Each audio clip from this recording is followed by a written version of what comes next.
Welcome, everyone. Today we're going to tell you a story. It's a truly chilling account. It starts with something that sounds almost ordinary, an argument between a young couple. But it spirals quickly into this terrifying, multi-layered crime that absolutely shook a community to its core. The central figure in our story today is Kaylee Sawyer. She was just 23, a dental assistant living in Bend, Oregon, with her boyfriend, Cameron. We need to set the scene.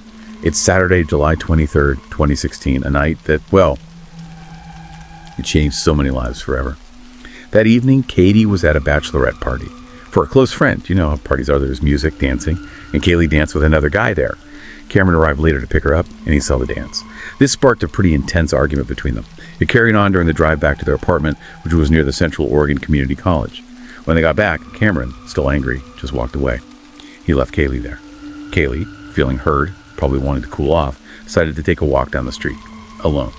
This was around midnight. It wasn't long after, maybe 12:30 a.m., something like that, Cameron realized Kaylee hadn't come back inside. He tried calling her, but the argument just flared up again over the phone, and she hung up on him.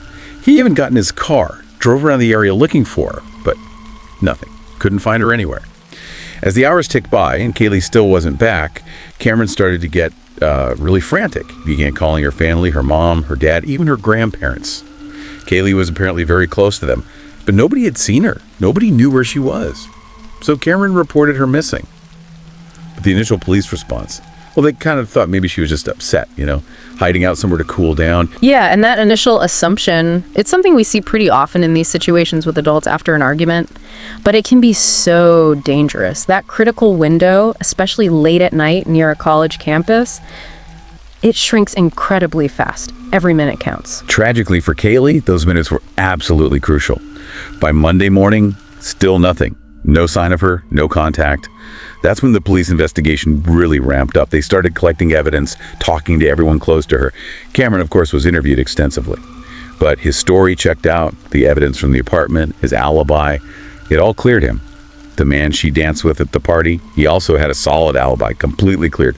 So the police were left thinking, okay, this isn't just someone who went for a walk to cool off. Something else happened. The community's reaction was, it was incredible, really. So many people wanted to help. Kaylee's stepmother contacted a group called the Destiny Search Project, and they mobilized fast. Over 200 volunteers came out to search for her. People set up a GoFundMe page too, trying to raise money for the search efforts. Just shows how much people cared. It really does. That kind of community solidarity, that grassroots action, it's powerful. You often see it in these high-profile cases. When official channels might seem slow, the community steps up. It's quite something to witness. Then came the turning point. A phone call came into the investigators. It was from a woman named Isabel, who was actually a police officer there in Bend, and she revealed something deeply disturbing. Her husband, Edwin Lara, had confessed something to her. He claimed he'd accidentally hit a woman with his car near the Central Oregon Community College. So who was this Edwin Lara? He was 31 years old. He worked part-time as a security guard at the very same community college near where Kaylee lived. He'd originally moved from Honduras, spent time in LA, then settled in Oregon with Isabel. That initial confession he made to his wife, the I accidentally hit someone story, it's a pretty common tactic you see with perpetrators, trying to downplay what they did, maybe test the waters, see the reaction. And the fact that his wife was a police officer herself, that just adds this whole other layer of complexity. What an impossible position for her. Yeah, absolutely horrifying for her. And the actual truth that came out later from evidence and his own admissions, it was far, far worse than an accident. Edwin was driving a campus security vehicle that night. And these vehicles, some of them, had a cage in the back, like a mobile holding cell. He saw Kaylee walking alone, crying. He stopped. He offered her a ride back to her apartment. And Kaylee, probably just wanting to get home, accepted. She got in the back. And that's when the trap was sprung. As soon as she was inside, Edwin locked the doors. She was trapped. He took her phone, took her bag.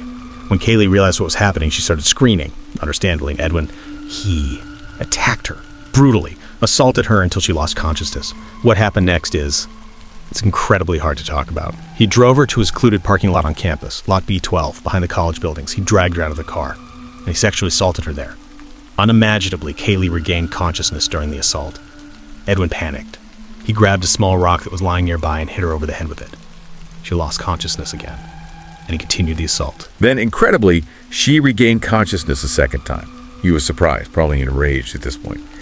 He grabbed a larger rock and struck her head again. This time, this time it was fatal. The escalation of violence there, the repeated attempts to silence her, just shows such an extreme level of depravity. And using something so mundane like rocks as weapons in what seems like a calculated way to ensure she couldn't identify him. It's deeply disturbing. Immediately after, Edwin switched into cover-up mode, cold-bloodedly.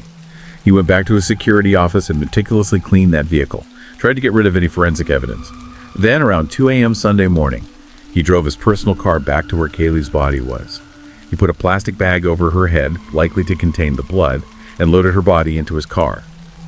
He also took her personal belongings, kept them, like trophies. Then he drove out Highway 126, about 10 miles from Bend, and dumped her body in a ravine. On his way home, he hid her belongings in the rocks he used in his own backyard, and the very next morning, Sunday, he went to church with his wife, Isabel. She apparently noted he was quieter than usual, but otherwise, he acted like nothing had happened. Later that day, they had brunch and watched a movie with his cousin, a guy named Vinny. Just a chilling return to normalcy. But by Monday morning, that facade started to crack. Edwin woke up looking really disturbed. Isabel noticed, asked him what was wrong. That's when he gave her that partial confession again. I hit someone with the car. But Isabel, being a cop, likely pressed him, questioned him harder. Then under that pressure, Edwin just snapped. He completely lost control.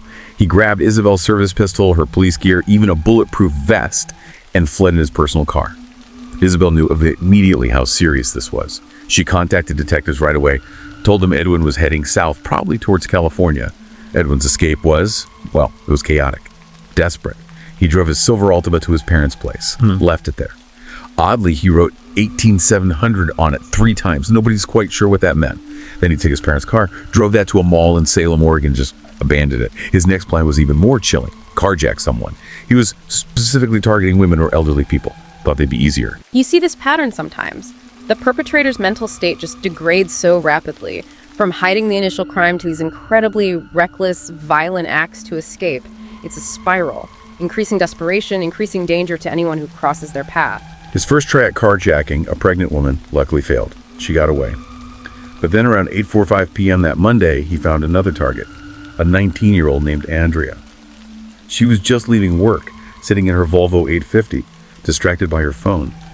And crucially, she hadn't locked her doors. Edward just opened the door, got in, pulled the gun he'd stolen from his wife, and forced Andrea to drive south on I-5 for 2 terrifying hours. During that drive, Edwin confessed. He told Andrea who he was, told her he was a murderer, admitted he killed Kaylee Sawyer. He forced her to drive all the way to California and then check into a motel with him. Inside the motel room, things got even more terrifying for Andrea. He handcuffed her to the bathroom doorknob while he took a shower. Then later, he moved the handcuffs, attaching them to the bed. He tried to make her take some pills. She thought they were sleeping pills. Andrea fought like hell to stay awake. She knew she had to. And then came this moment, an incredible instance of quick thinking from Andrea that might have saved her life. Edwin started to sexually assault her, whispering things, touching her. Suddenly, an alarm went off. It was an alarm he had set on her phone. Andrea, incredibly fast, just blurted out that it was her alarm to take medication for an STD, a sexually transmitted disease. It stopped Edwin dead in his tracks. He immediately backed off and left her alone after that. Wow. That is extraordinary composure under that kind of pressure, extreme duress. It's just a stunning example of how thinking fast, using whatever you can, how it can completely change the dynamic in such a terrifying situation. The presence of mind was absolutely critical. Truly remarkable. After about 5 hours cooped up in that motel, they left. Andrea overheard Edwin on the phone, speaking Spanish. He mentioned police were closing in, that he needed to get where he was going fast, but then their car started having problems near the California border. They had to stop at a Super 8 motel in a town called Eureka. Edwin, desperate again, needed another car. He tried another carjacking right there at the motel. He went into the room of a 73-year-old man named Jack, who was just moving his stuff in. Jack resisted when Edwin demanded his keys. And Edwin, he shot him in the stomach. The gunshot echoed. Edwin grabbed Andrea and ran out to a nearby gas station. There he carjacked another vehicle, a van. Inside were a grandmother, 2 little kids, and their dog. The father, or maybe grandfather, was inside the mini-mart at the time. Edwin just sped off, with Andrea and this terrified family now hostages in the van. After maybe an hour and a half of driving, Edwin pulled over and let the grandmother, the children, and the dog out by the side of the road. But he kept Andrea. He wasn't letting her go. He continued his flight. Then he asked for Andrea's phone again. And he started a live stream, titled it something like Murder on the Loose. But here's another incredible thing Andrea did. Without Edwin noticing, she managed to set the stream to private. only she could actually see it. He thought he was broadcasting to the world. In this supposed live stream confession, Edwin apologized, said he expected to be caught. He admitted killing the woman in Oregon, Kaylee, said she kept screaming. That detail is just chilling. He apologized to his own family, to his girlfriend Isabel, and he warned the police not to shoot them if they caught him. Believing he'd made his public confession, Edwin then actually called the police himself to surrender. But even while on the phone with dispatch, he was driving incredibly fast, like 120 miles per hour. He eventually agreed to slow down. He also told them he had COPD and asthma, asked them to have an inhaler ready for him. After tearing through 3 different California counties, he finally pulled over. Highway patrol officers surrounded the van and arrested him. Now, even after Edwin was caught, Andrea's nightmare wasn't quite over. Initially, investigators looked at her pretty hard. There was CCTV footage from the first motel that didn't show her trying to escape, and Jack, the man who was shot, said she didn't try to help him during that second carjacking attempt. But after they investigated properly, really considered the absolute terror and duress she was under for those 9 hours, she was completely cleared. She was officially recognized as a victim, and everyone lauded her quick thinking, especially that moment with the alarm, as having absolutely saved her life. Edwin's interrogation back in Oregon. Well, he clammed up at first. Refused to confess fully, demanded to go back to Oregon. But the detectives, they were smart. They knew he had strong religious beliefs, so they talked to him about the Bible story of Cain and Abel, the first murderer. And that tactic, it worked. Edwin finally broke down. He confessed to everything. Crucially, he told them where he'd hidden Kaylee's body. In that ravine off Highway 126, about 10 miles outside Bend, the autopsy confirmed the brutality. Blunt force trauma to her head from 2 different impacts with rocks, and clear signs of sexual assault. Out of respect for Kaylee, and just the horror of it all, her family made the difficult decision to stop any further examination of her body at that point. That use of religious themes in interrogation, like bringing up Cain and Abel, it's a known psychological technique. It definitely raises ethical questions about manipulation versus eliciting truth. But with deeply religious suspects, tapping into that guilt or fear of divine judgment can be incredibly effective in getting a confession. It's controversial, but it often works. The physical evidence against him was just piling up too. Back at Edwin's home, police found the actual rocks he used to kill Kaylee, and they found her personal belongings. The things he'd taken, those sickening trophies.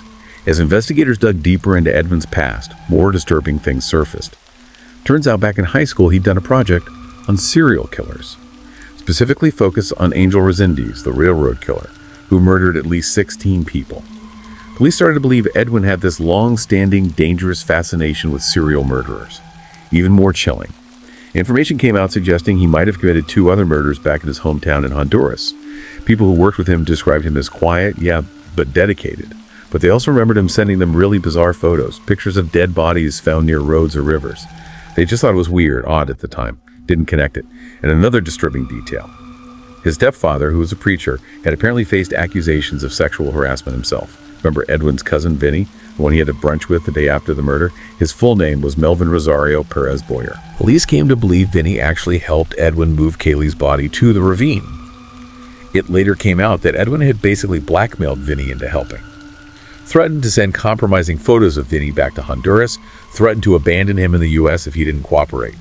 But by the time the police figured this out and went looking for Vinny, he was gone, fled the country. It's really a textbook example, isn't it? How the full picture of a serial offender often only emerges when you really dig into their past. You find these escalating patterns, these dark fascinations. It just highlights how vital thorough background checks are, especially for people in positions like security. The warning signs are often there, maybe dismissed as just odd. When it came to the trial, Edwin tried to argue he'd been denied a lawyer, that his confession was coerced. But the evidence was just overwhelming. The physical evidence, the trophies, Andrea's testimony, and crucially his own live-streamed confession. Initially, prosecutors were seeking the death penalty, but eventually a plea deal was reached. Edwin agreed to plead guilty to avoid execution. He'd get life in prison instead. His charges were ultimately reduced to 2 counts, robbery and the murder of Kaylee Sawyer. In January 2018, he pleaded guilty, accepted the sentence. Life imprisonment, no possibility of parole. The victim impact statements in court were profoundly moving and incredibly raw. Kaylee's father spoke about the unbearable grief, about having his chance for a final goodbye stolen from him. Her mother showed incredible courage. She walked right up to Edwin in the courtroom, touched his face, and told him that even though he silenced Kaylee, he could never silence the community's fight for justice. Then another family member, a man named Doug, gave this just visceral statement, advocating for an eye for an eye. even graphically suggesting what should happen to Edwin's body after death. The anger was palpable. Edwin's own statement in court, it was bizarrely self-serving. He actually asked Kaylee's family to ask her for forgiveness for him, claimed God wouldn't let him speak with angels otherwise. The judge handed down the sentence, life without parole in Oregon. Plus, he still faced charges down in California for shooting Jack and kidnapping Andrea. He got another life sentence there too. He's never getting out. And Andrea, her statement in court was just pure strength.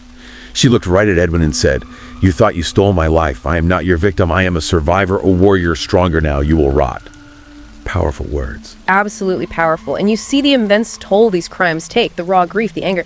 And that contrast between Edwin's self-pitying statement and Andrea's absolute defiance, it speaks volumes about survival, about refusing to be defined by victimhood. The legal process, even ending in a plea deal, it provides some measure of accountability, some closure, however imperfect. Beyond the courtroom, Kaylee's death, as tragic as it was, led to real change, a lasting legacy. Her family filed complaints against the Central Oregon Community College about their security practices, and it forced a major reevaluation. This led to stricter background checks for security staff. They got rid of those security vehicles with the cages in the back. They installed way more surveillance cameras around campus. These reforms, known collectively as Kaylee's Law, were actually implemented statewide for Oregon's police and security forces. Her death became a catalyst for systemic safety improvements. In 2020, Kaylee's family reached a $2 million settlement with the college. The state of Oregon also issued formal apologies, stressing their commitment to preventing anything like this from happening again, protecting students, staff, everyone. The governor personally offered condolences and pledged action. And finally, something beautiful came from the darkness. Kaylee loved books, so her family started the KK Reader Foundation. It's a literacy club focused on getting books into the hands of more children, keeping her memory alive through something she loved. And that brings us to the end of this. This is a truly harrowing story. We've walked through the tragic events surrounding Kaylee Sawyer. A story that started with anger, spiraled into horrific violence, but also somehow revealed incredible strength, resilience from Andrea, from Kaylee's family, from the community. It's such a stark reminder, isn't it? We can't control everything that happens, but we can hold on to the present, cherish the people we have. And it absolutely shows how even in the face of the absolute worst, a community can unite, demand change, and create a legacy that matters. We hope sharing this story has given you a deeper understanding of this case, the crime itself, and the reforms that followed. Thank you for joining us today. If you found this story impactful, please do like this video, share it, and subscribe to our channel, Horror Docs, for more deep dives into compelling cases. We'll be back soon.